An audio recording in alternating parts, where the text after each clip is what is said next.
नमस्कार, capital TV Uttar Pradesh देख रहे हैं आप। आपके साथ मैं हूं बबीता। यूपी के रण में अब उत्तराखंड के कौशल देखने को भी मिलेगा, जिसमें बीजेपी के 70 उत्तराखंडी योद्धा अपने मार्गदर्शन और नेतृत्व से यूपी में बीजेपी की सेना के योद्धाओं का हौसला अफजाई करेंगे, साथ ही उनके पक्ष में माहौल भी बनाएंगे।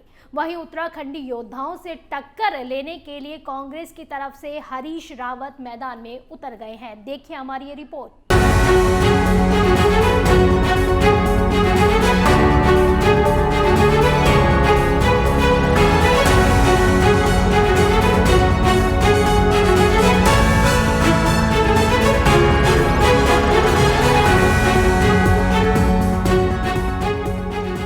इस साल 5 राज्यों में हो रहे विधानसभा चुनाव में से 4 राज्यों के विधानसभा चुनाव संपन्न हो चुके हैं, जिसमें गोवा, मणिपुर, पंजाब और उत्तराखंड में चुनाव खत्म हो चुके हैं।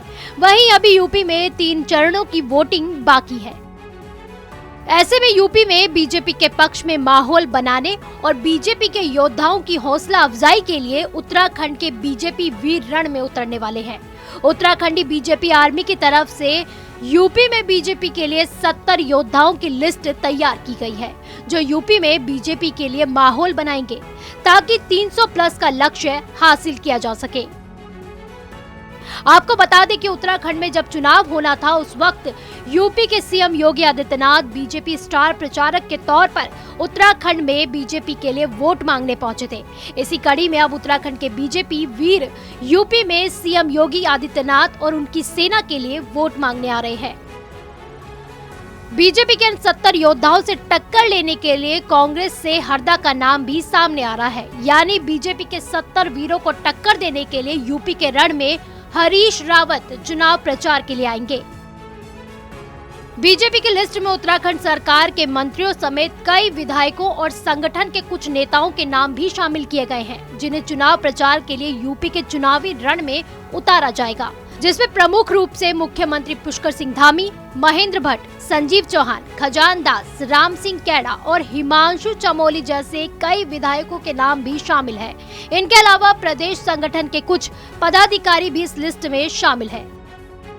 हालांकि कांग्रेस के चुनाव अभियान प्रभारी रहे हरीश रावत का ये साफ तौर पर कहना है कि भाजपा को इन प्रचारकों से कोई फायदा नहीं होने वाला है। हरीश रावत यूपी में स्टार चेहरा।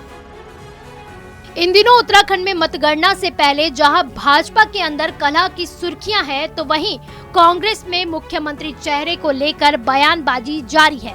सीएम बनूंगा या घर बैठूंगा जैसा दो टूक बयान दे चुके रावत साफ कर चुके हैं कि वो खुद यूपी चुनाव में प्रचार के लिए जा रहे हैं। हालांकि अभी तक उनका कार्यक्रम स्पष्ट नहीं हुआ है और इसे लेकर भी चर्चा है कि उत्तराखंड कांग्रेस के और कौन से नेता यूपी में चुनाव प्रचार के लिए जा सकते हैं। बहरहाल उत्तराखंडी नेताओं की यूपी में एंट्री से बीजेपी को कितना फायदा होता है, आखिर ये उत्तराखंड बीजेपी वीर इस महारण में क्या कुछ कमाल दिखाते हैं, ये तो आप 10 मार्च के रिजल्ट ही बताएंगे। आप देखते रहिए कैपिटल टीवी उत्तर प्रदेश। नमस्कार।